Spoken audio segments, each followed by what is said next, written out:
우리에게 주시는 오늘 하나님의 말씀을 신명기 11장 26절에서 32절입니다.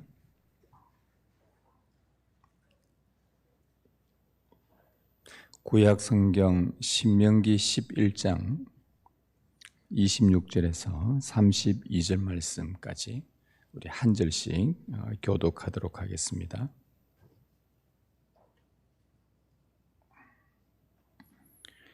내가 오늘 복과 저주를 너희 앞에 두나니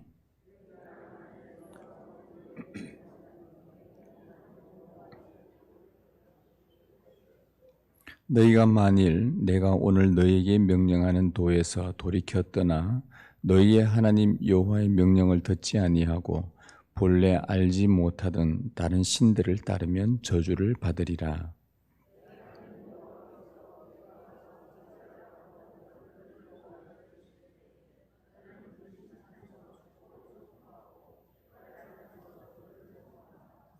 이 두 산은 요단강 저쪽 곧 해지는 쪽으로 가는 길 뒤 길갈 맞은편 모래 상수리 나무 곁에 아라바에 거주하는 가나안 족속의 땅에 있지 아니하냐.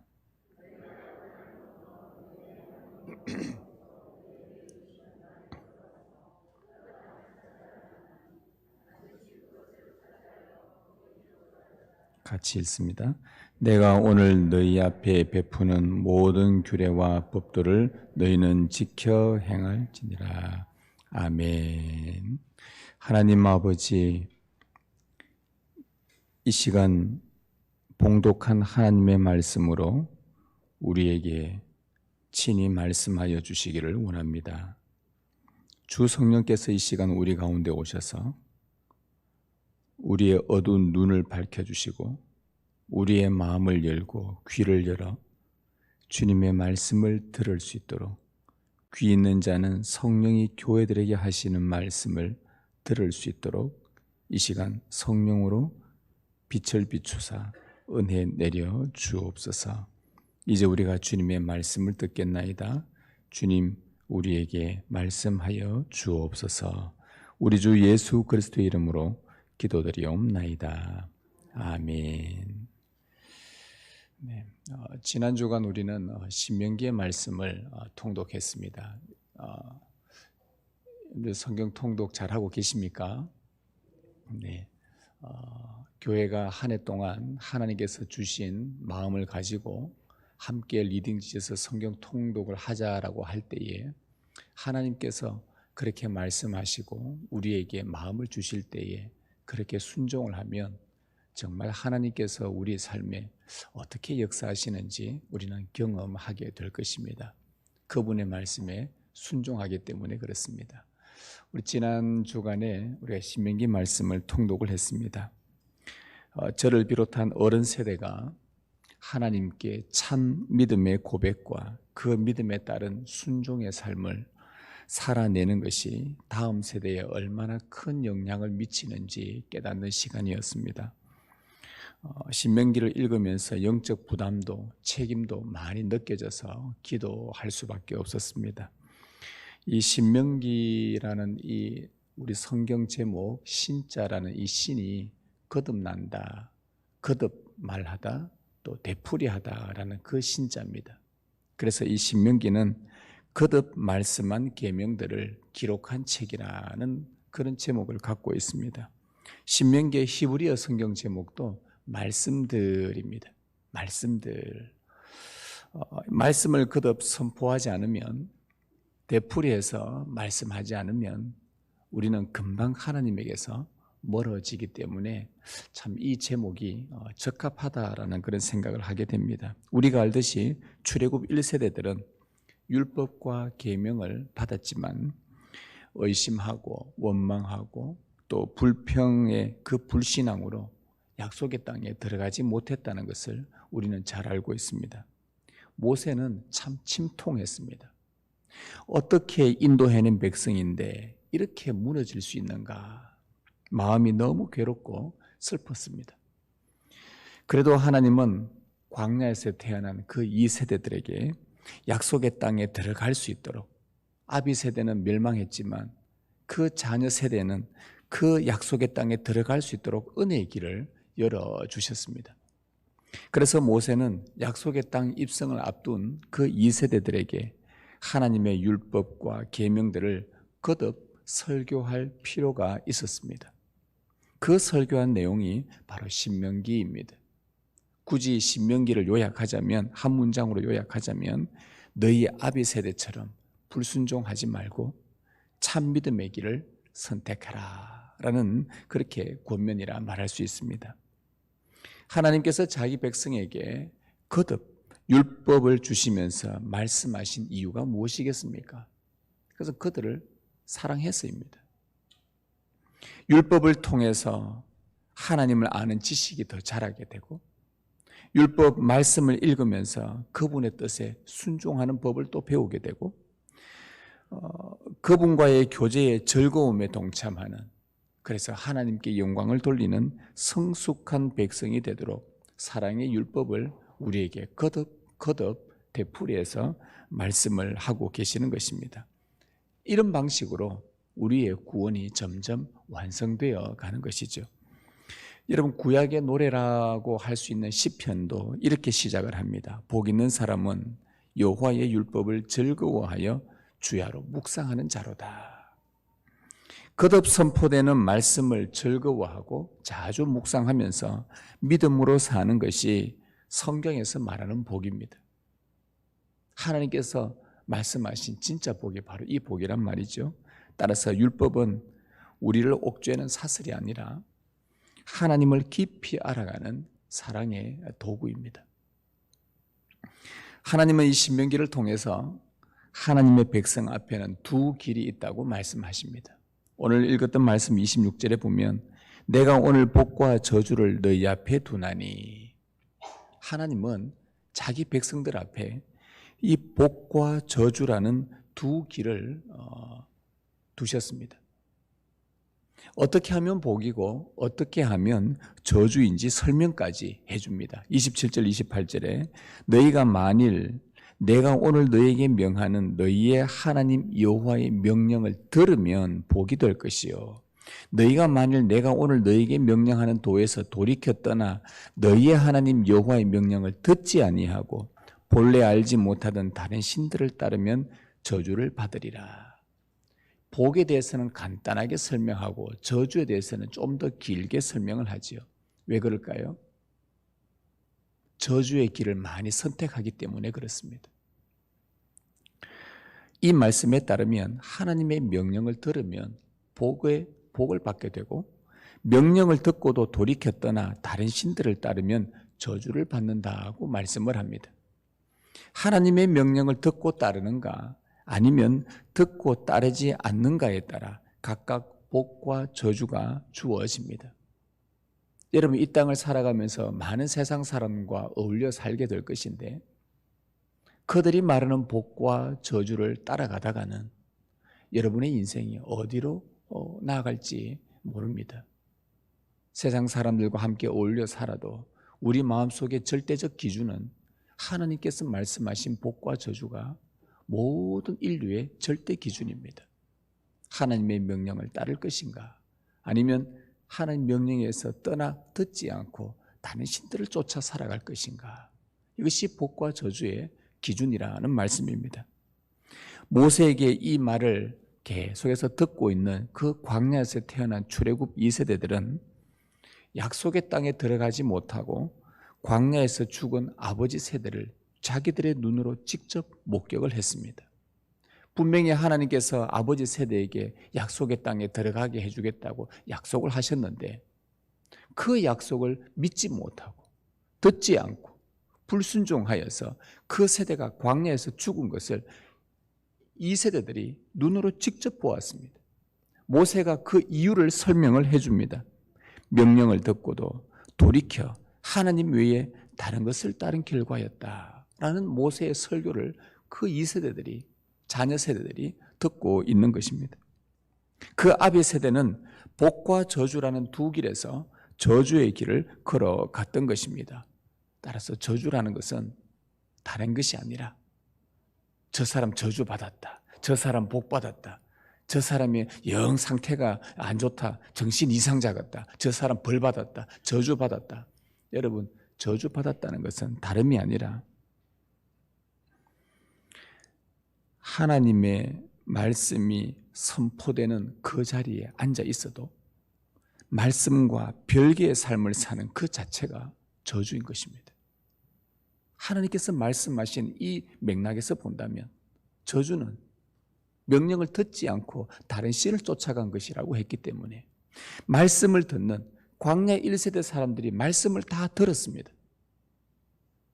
그러나 말씀과 별개의 삶을, 다른 것을, 헛된 것을 추구하며 살아갔던 그 자체가 바로 저주라는 것입니다.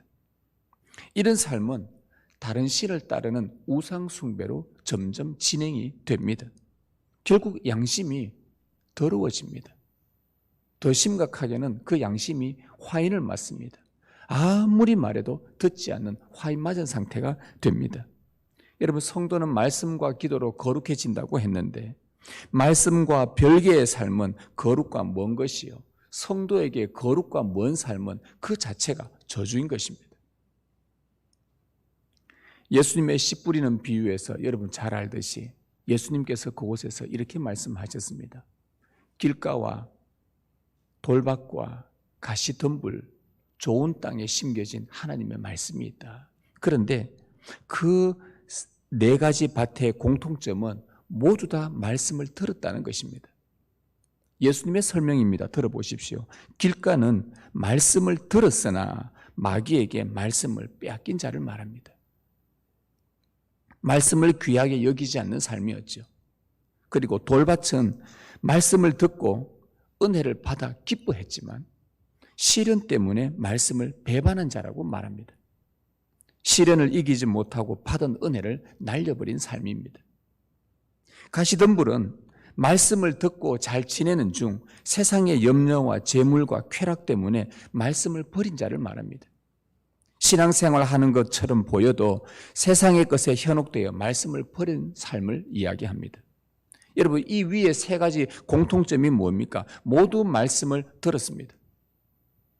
그러나 열매를 맺지 못한 출애굽 1세대들과 똑같은 자들이 되고 말았다는 것입니다. 예수님은 민수기, 이 신명기의 이야기를 너무나 잘 알고 계십니다. 예수님은 과거 출애굽 1세대들을 염두에 두면서 뒤에 덧붙여서 귀 있는 자는 들을지어다 라고 말씀하셨습니다.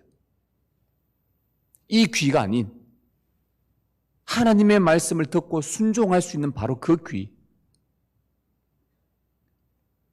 말씀을 들었지만 믿음이 하나님께 온전히 향하지 않으면 광야에서 저주의 길을 걸어갈 수 있으니 너희도 말씀을 빼앗기지 않도록, 배반하지 않도록, 버리는 일이 없도록 듣고 믿음의 순종을 살 것을 권면하신 말씀입니다. 여러분, 신앙의 중립은 없습니다. 오늘 말씀에 복과 저주만 우리 앞에 있습니다. 신앙의 중립이라는 것은 없습니다. 이 둘 중에 한 가지 길만 선택할 수 있습니다. 두 개의 길을 동시에 인생은 걸어갈 수가 없습니다. 한 길만을 선택할 수 있습니다. 하나님을 사랑하든지 아니면 하나님을 미워하든지 하나만 선택할 수 있습니다. 나는 하나님을 사랑하는데 말씀을 따르지 않는다는 것은 그것은 하나님을 믿는 것이 아니라 자기가 믿고 있다고 착각하는 것입니다. 바른 신앙이 아닙니다. 잘못된 신앙입니다. 참 믿음이 아닌 것입니다. 이 상태로 계속하면 구원이 없습니다. 참 믿음이 아니기 때문에 그렇죠.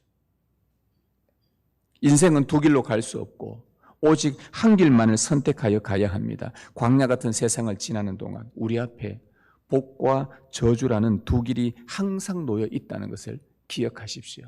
여러분 앞에는 언제나 복이냐 저주냐라는 이 언약의 두 율법이 선포되고 있습니다. 하나님은 여러분이 복된 길을 선택할 수 있도록 기회를 주시려고 오늘도 이 자리에 불러주셔서 거듭 말씀하고 계신다는 것을 기억하시길 바랍니다.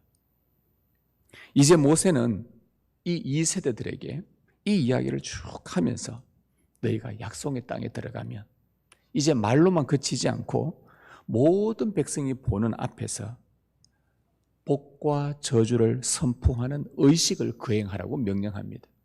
말로 복과 저주 두 길이 있다. 말로 하니까 사람들이 말로 듣는데 이제는 너희가 그 땅에 직접 들어가면 모두가 보는 앞에서 아주 시각적인 효과를 모세가 말해줍니다. 꼭 그 자리에 가서 너희가 거기서 어떤 의식을 행함으로 항상 너희가 깨어서 그 눈으로 직접 보면서 왜 복과 저주가 이토록 중요한지를 너희가 꼭 깨달았으면 좋겠다. 그렇게 모세가 그 땅에 들어가서 이 의식을 행할 것을 명령합니다. 29절에 그 말씀이 나옵니다. 내 하나님 여호와께서 네가 가서 차지할 땅으로 너를 인도하여 들이실 때에 너는 그리심산에서 축복을 선포하고 에발산에서 저주를 선포하라. 모세는 복과 저주를 선포할 구체적인 장소까지 언급합니다. 그리심산과 에발산에 가서 거기서 반드시 복과 저주를 내가 선포해야 된다. 그리고 그 산들이 어디에 위치해 있는지 자세히 설명해 줍니다. 30절에 이 두 산은 요단강 저쪽 곧 해지는 쪽으로 가는 길 뒤 길갈 맞은편 모래 상수리 나무 곁에 아라바에 거주하는 가나안 족속의 땅에 있지 아니하냐.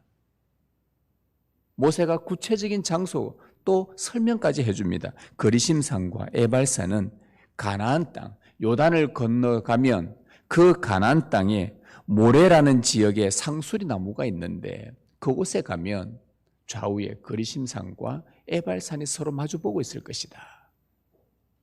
그곳에서 너희가 언약식을 거행하거라 하면서 모세가 장소까지 알려줍니다. 여러분, 이 모래 상수리 나무는 지금 출애굽 2세대들의 관점에서 약 430년 전 이스라엘 이들의 조상인 아브라함이 하나님의 명령을 따라 가나안 땅에 처음 들어왔을 때 제단을 쌓은 곳입니다. 창세기 12장 5절 7절에 보면 아브라함이 마침내 가나안 땅에 들어갔더라. 아브라함이 그 땅을 지나 세겜 땅 모래 상수리 나무에 이르니 그때에 가나안 사람이 그 땅에 거주하였더라. 여호와께서 아브라함에게 나타나 이르시되 내가 이 땅을 네 자손에게 주리라 하신지라.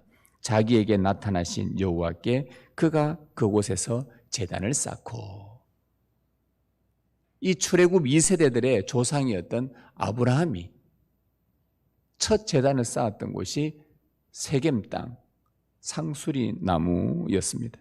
모래 상수리 나무죠. 아브라함이 세겜 땅 모래라는 지역 저 상수리 나무가 있는 곳에 이르자 하나님은 아브라함에게 내가 이 땅, 가나안 땅, 동서남북에 있는 이 가나안 땅을 너에게 주겠다라고 약속을 하셨습니다. 그러자 아브라함은 그 약속을 받고 그곳에 제단을 쌓고 기도하며 하나님의 언약을 기억을 합니다. 하나님께서 나에게 주시겠다는 그 약속. 아브라함은 세겜 땅에만 들어가게 되면 하나님의 언약을 기억을 합니다. 세겜 땅 모래 상수리 나무는 아브라함과 맺은 하나님의 언약을 기억하는 장소입니다. 아브라함과 언약을 말씀을 하신 이후 430년 뒤 하나님은 아브라함과의 언약을 잊지 아니하시고 그의 자손인 출애굽 2세대들에게 그 땅을 지금 이제 오늘 본문을 통해 주시려고 합니다. 모세는 430년 전에 약속한 것을 430년 후에도 잊지 아니하시고 자기 백성에게 이행하시는 언약의 신실하신 하나님을 그들에게 알리기 위해 이 장소를 선택한 것입니다. 여러분, 그 2세대들은 요단강을 건너 가나안 땅에 들어가서 세겜 땅 모래 상수리 나무에 이르면 모세가 말한 대로 정말 좌우에 한쪽은 저 북쪽으로는 에발산이, 한쪽으로는 그리심산이 떡 버티고 있는 것을 보게 될 것입니다. 그 두 산 사이 평지 중앙에 언약궤를 두고 12지파의 절반은 그리심산 앞에 서고 또 그 절반은, 나머지 절반은 에발산 앞에 딱 서게 됩니다. 이스라엘의 모든 지도자들, 재판관들, 백성 할 것 없이 언약궤를 중심으로 좌우로 서서 그 가운데에서 복과 저주의 율법이 선포되는 그 말씀을 그들 모두가 그곳에서 듣게 됩니다. 여러분, 그 율법을 듣고 있는 이 12지파, 그들은 무슨 생각을 하면서 들었겠습니까? 무슨 생각하면서 복과 저주의 하나님의 그 복과 저주의 언약의 말씀을 듣고 있겠습니까? 바로 자기들이 밟고 있는, 지금 서 있는 바로 그 가나안 땅은 자기들의 조상 아브라함에게 약속하신 땅이요, 약속대로 그 후손인 바로 자신들이 그 땅을 얻은 것을 직접 발로 밟고 보면서, 아, 하나님은 한번 말씀하시면 반드시 이루시는구나, 하나님은 언약에 참으로 신실하다는 것을 그들은 그 언약의 말씀, 복과 저주를 듣는 바로 그 순간에 기억하게 될 것입니다. 그래, 이 땅은 우리 조상 아브라함에게 하나님이 주시겠다고 한 땅이지 않는가? 그런데 지금 430년 뒤에 우리가 그 땅을 발로 밟고 있지 않는가? 하나님은 정말 당신의 언약에 신실하시구나. 그것을 기억하게 될 것입니다. 그렇다면 지금 바로 그 장소에서 복과 저주의 율법이 선포될 때 그 명령을 듣고 순종하면 복을 주시겠다는 하나님의 약속을 믿어야 하고, 반대로 명령을 듣고도 거기서 돌이켜 떠나 다른 신들을 따르면 저주가 임한다는 그 약속도 믿어야만 한다는 것을 그들은 그곳에서 마음 가운데 결정을 하게 됩니다. 하나님은 신실하시기 때문에 이들은 하나님의 말씀을 듣고 무엇을 선택할지 서약해야만 합니다. 내가 복을 받을 것인가? 내가 저주를 받을 것인가? 선택할 수 있는 기로에 서 있는 것입니다. 여러분, 참 놀라운 것은 그리심산과 에발산 선포가 있은 지 약 1400년 뒤의 일입니다. 세겜 땅 모래 상수리 나무, 야곱이 팠던 바로 그 우물에서 세겜성의 한 사마리아 여인이 예수님을 만나게 됩니다. 바로 그 장소에서 복과 저주가 선포되었던 바로 그 장소, 1400년이 지나도 그 장소에서 선포되었던 복과 저주는 그 세겜성 사마리아 여인에게도 동일하게 효력을 발휘했습니다.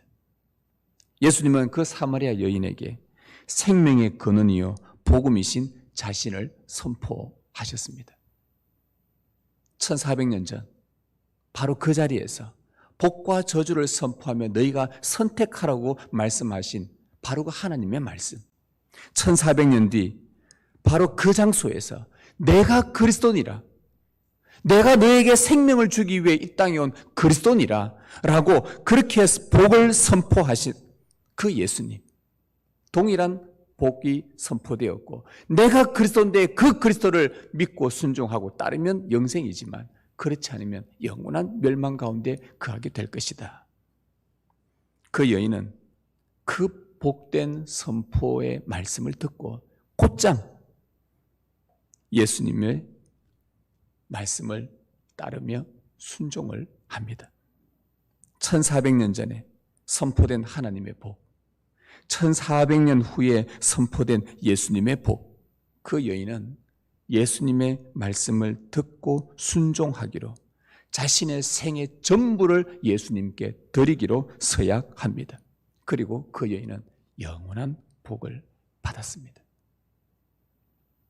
예나 지금이나 이 복과 저주는 변함없이 선포되고 있습니다.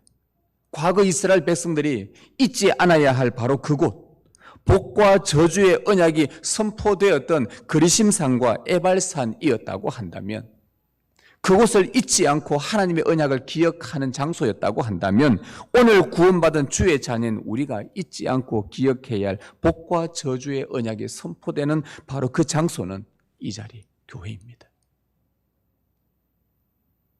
이 강단은 하나님의 복과 저주가 매주 선포되는 장소입니다. 수십 번, 수백 번, 수천 번 언약을 어겨도 오래 참으시는 하나님은 여러분을 또다시 이 자리에 불러주시고 복과 저주를 선포하시며 선택하라고 하십니다. 너희가 무엇을 선택해서 왜 너희 삶이 이렇게 비참해졌느냐? 그런 자를 또 불러주시고 또 이곳에 오게 하셔서 또 복과 저주의 길을 동일하게 말씀하시고 선택해라. 너희가 하나님의 복을 원하느냐? 선택해라. 복의 길을 또 걸어갈 수 있도록 우리에게 긍휼의 기회를 또 베풀어 주시는 분이 우리 하나님이십니다. 복과 저주의 두 길에서 말씀을 듣고도 돌이켜 세상의 헛된 신을 섬기며 저주의 길을 갈 것인지, 아니면 하나님을 사랑하기로 선택하고 복의 길을 갈 것인지 여러분은 믿음으로 서약하셔야만 합니다. 오늘 본문에서 자주 반복되는 단어가 하나 있습니다. 바로 오늘이라는 단어입니다. 26절에 같이 한번 읽어볼까요? 26절 시작. 오늘 복과 저주를 너희 앞에 두나니. 27절 내가 오늘 너희에게 명하는 명령을 들으면. 28절 내가 오늘 너희에게 명령하는 도에서 돌이켜 떠나. 32절 내가 오늘 너희 앞에 베푸는 모든 규례와 법도를 너희는 지켜 행할지니. 복과 저주는 오늘 주어졌다는 것을 강조합니다. 바로 지금 이 말씀을 들었으면 주님을 사랑하기로 바로 지금 서약하라는 명령입니다. 이스라엘의 왕과 북이스라엘의 왕과 신하들과 모든 관료들, 모든 백성이 바알과 아세라를 섬기고 있을 때가 있었습니다. 아합 왕이 다스릴 때였죠. 바알과 아세라는, 이 우상은 오늘날로 말하면 만몬주의, 돈의 우상입니다. 이것 있으면 내가 잘 살 수 있고 부유해질 수 있다라고 하는 그 당시의 바알과 아세라는 오늘날의 돈입니다. 이 우상입니다. 엘리야는 갈멜산에서 이렇게 외쳤습니다. 모두가 다 바알과 아세라를 따르고 있는 그 왕으로부터 해서 모든 백성이 이쪽 편에 있는데 엘리야가 와서 말씀을 외치고 하늘에서 불이 임하고 하니까 이걸 어찌해야 되노? 지금 하나님 쪽으로 가야 되나? 바알과 아세라 하나님 쪽으로 가려 하니까 돈을 다 내버려야 되고 내가 지금까지 끌어모았던, 내가 지금까지 쌓았던 모든 경력과 이력과 재산과 모든 것들은 버리고 하나님을 선택할 것인가? 아니면 하나님을 두고 그럼에도 내가 바알과 아세라를 내가 선택할 것인가? 머뭇머뭇거리고 있을 때 엘리야가 이런 말을 합니다. 너희가 어느 때까지 둘 사이에서 머뭇머뭇하려느냐? 여호와가 만일 하나님이면 그를 따르고 바알이 만일 하나님이면 그를 따를지니라. 여러분에게 하나님이 누구십니까? 여러분의 하나님은 누구냐 말입니다. 지금 엘리야의 말은 이겁니다. 엘리야 시대 때에 말씀했던 너희 하나님이 누구냐는 오늘 우리에게도 동일한 질문입니다. 너희에게 하나님은 누구시냐? 너희 인생의 하나님은 누구를 하나님으로 삼고 있느냐? 당시 엘리야는 지금 오늘 당장 누구를 따를지 선택하라고 했습니다. 왜 둘 사이에서 머뭇거리느냐? 여러분 혹 둘 사이에서 머뭇거리고 계십니까? 여러분의 하나님은 여호와입니까? 재물입니까? 여러분의 하나님은, 여러분의 여호와는 하나님입니까? 여러분의 취미생활입니까? 여러분의 여호와는 하나님이십니까? 여러분의 자녀입니까? 우리의 하나님이 누구십니까? 이 세상이 만들어지기 전 창세전에 약속하신 언약도 이루시는 확실한 하나님이신데 무엇 때문에 머뭇거리며 무엇 때문에 주저하신다 이 말입니까? 하나님을 선택하면 손해볼 것 같습니까? 그래요. 손해볼 수 있습니다. 그게 손해입니까? 아니요. 절대 손해가 아닙니다. 하나님을 사랑할 것인가? 세상을 사랑할 것인가? 너희는 하나님과 재물을 겸하여 섬길 수 없다라고 주님은 분명히 말씀하셨습니다. 주님도 이 땅에 오셔서 두 길을 제시하셨어요. 너희가 선택해라. 너희가 믿음의 선택을 하라. 두 개의 갈림길에서 오늘, 바로 오늘 여러분들이 서약하고 오늘 믿음으로 순종하며 걸어갈 수 있기를 바랍니다. 이 교회 강단에서 복음을 들을 때마다 마음을 완고하게 하지 마십시오. 성경에 일렀으되 오늘 너희가 그의 음성을 듣거든 그의 음성을 또 듣거든 하나님이 긍휼 베푸셔서 이 자리에 불러주셔서 또 그 음성을 듣거든 경노하게 하시든 경노하시게 하던 것 같이 너희 마음을 완고하게 하지 말라. 완고하게 하지 말아라. 듣지 않으면 믿음으로 순종하지 않으면 언약에 기록된 대로 저주의 길을 걸어가게 될 것입니다. 사랑하는 성도 여러분, 에덴 동산 중앙에는 생명나무와 선과 악을 알게 하는 나무가 있었습니다. 에덴 동산 누가 봐도 훤하게 보이는 바로 그 에덴 동산 중앙에 있었습니다. 생명나무를 취하면 영생의 복이요, 선악을 알게 하는 나무를 취하면 영벌의 저주가 주어집니다. 그 두 길에서 우리의 인류 시조 아담은 하나님의 명령에서 떠나 저주의 길을 선택함으로 지금 온 인류에게 눈물과 고통의 역사를 우리에게 안겨 주었습니다. 동일합니다. 하나님의 명령을 떠난 삶 자체가 저주라는 것을 우리에게 알려줍니다. 여러분은 지금 무엇을 선택하시겠습니까? 여러분은 여러분의 자녀들에게 고통의 역사를 또 물려주시겠습니까? 출애굽 1세대들이 2세대들에게 물려준 그 고통의 눈물을 또다시 물려주시겠습니까? 하나님을 사랑하기로, 그의 명령을 사랑하기로 우리 모두가 선택하십시다. 그 명령을 따라 믿음으로 순종하기로 오늘 서약하고 살아가십시다. 복 있는 사람은 여호와의 율법을 즐거워하여 그 율법을 주야로 묵상하는 자입니다. 이 복된 길로 걸어가시길 주님의 이름으로 축복합니다.